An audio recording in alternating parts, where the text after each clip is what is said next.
चलिए इस वीडियो में हम फिर से बात करेंगे स्ट्रेट ऑफ हॉर्मुज भी, क्योंकि इस समय स्ट्रेट ऑफ हॉर्मुज पर बवाल बढ़ा हुआ है। आमने सामने ईरान अमेरिका आ गए हैं।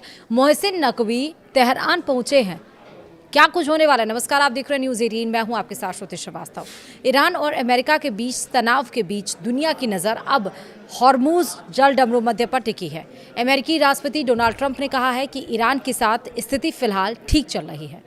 ये भी दावा किया कि हॉर्मुज जल डमरू मध्य पर अमेरिकी सेना का पूरी तरह नियंत्रण है। और इस बीच अमेरिकी सेना ने एक पनामा के झंडे वाले मालवाहक जहाज को रोकने के लिए कार्रवाई की।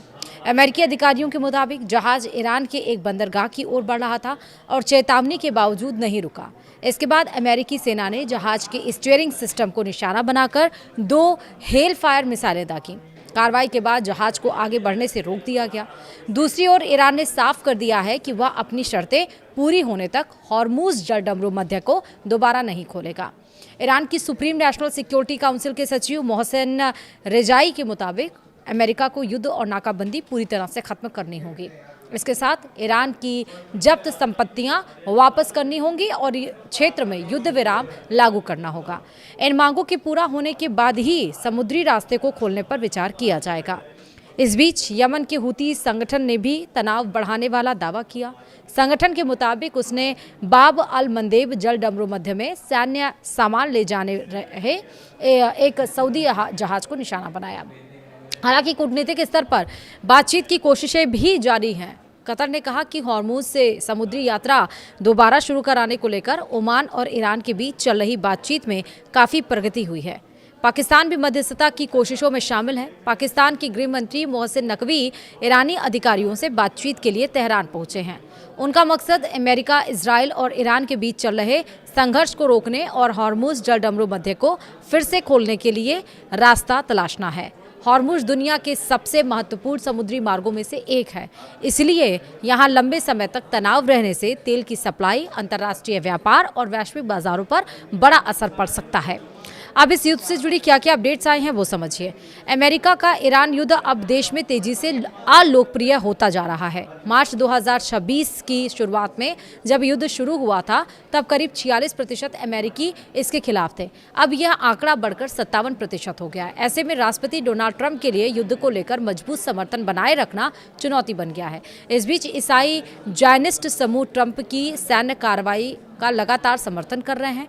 इनमें क्रिश्चियंस यूनाइटेड फॉर इजराइल के समर्थक प्रमुख हैं। हाल ही में वॉशिंगटन में हुए संगठन के वार्षिक सम्मेलन में बड़ी संख्या में समर्थक शामिल हुए। मीडिया रिपोर्ट के अनुसार ईरान ने बुधवार को इराक के इरबिल प्रांत में कुर्द ठिकानों को निशाना बनाकर कई मिसाइल और ड्रोन दागे।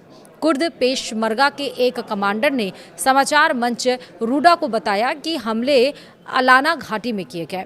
इन हमलों में Kurdistan democratic party of Iran और कोमाला पार्टी के लड़ाकों को निशाना बनाए जाने की बात कही गई। रिपोर्ट के मुताबिक हमले के बावजूद किसी के हताहत होने की सूचना नहीं है।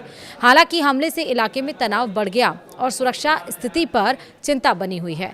अमेरिका और ईरान के बीच शांति समझौते की उम्मीद कमजोर होने और 2 जहाज़ों पर हमलों के बाद बुधवार को कच्चे तेल की कीमतों में बढ़ोतरी हुई है।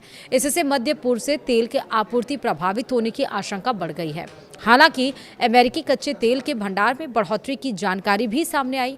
सुबह ब्रेंट क्रूड की कीमत 72 सेंट बढ़कर $89.63 प्रति बैरल पहुंच गई। वहीं अमेरिकी WTI क्रूड 71 सेंट चढ़कर $83.91 प्रति बैरल हो गया। इससे पहले मंगलवार को दोनों प्रमुख ऑयल कॉन्ट्रैक्ट $1 से ज्यादा बढ़कर 31 जुलाई के बाद अपने सबसे ऊंचे स्तर पर बंद हुए थे।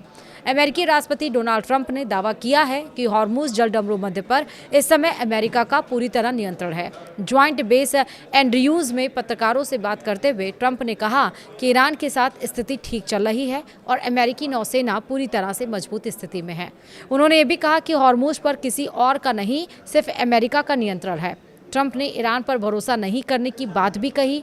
उन्होंने आरोप लगाया कि ईरान ने उनसे लगातार झूठ बोला है। ट्रंप के मुताबिक फिलहाल ईरान के पास इस महत्वपूर्ण समुद्री मार्ग का कोई नियंत्रण नहीं है। अमेरिकी मीडिया रिपोर्ट के मुताबिक पिछले साल यमन में हूती ठिकानों पर अमेरिकी हवाई हमलों में 153 नागरिकों की मौत हुई और 243 लोग घायल हुए। द हिल ने पेंटागन की एक रिपोर्ट के हवाले से यह जानकारी दी।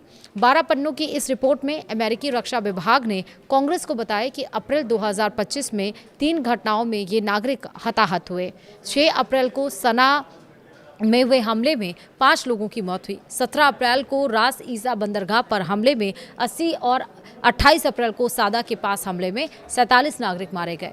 15 अन्य घटनाओं की जांच जारी है। अमेरिकी सेना ने मंगलवार को ओमान की खाड़ी में पनामा के झंडे वाले एक मालवाहक जहाज को निशाना बनाया। अमेरिकी सेंट्रल कमांड के अनुसार जहाज ईरान की बंदरगाह की ओर बढ़ रहा था और उसे कई बार चेतावनी दी गई थी, लेकिन चालक दल ने चेतावनियों को नज़रअंदाज कर दिया और उसके बाद अमेरिकी नौसेना के MH-60 हेलीकॉप्टर से जहाज के इंजन वाले हिस्से पर मिसाइलें दागी गईं। हमले के बाद जहाज को आगे बढ़ने से रोक दिया गया। अमेरिकी सेना का कहना है कि जहाज जब ईरान की ओर नहीं जा रहा और ईरानी बंदरगाहों पर अमेरिकी नाकाबंदी अभी भी लागू है। फिलहाल देखना होगा कि इस लड़ाई में क्या कुछ होता है। अपडेट्स कोई आएंगे तो ज़रूर बताएंगे। फिलहाल वीडियो में इतना ही। नमस्कार।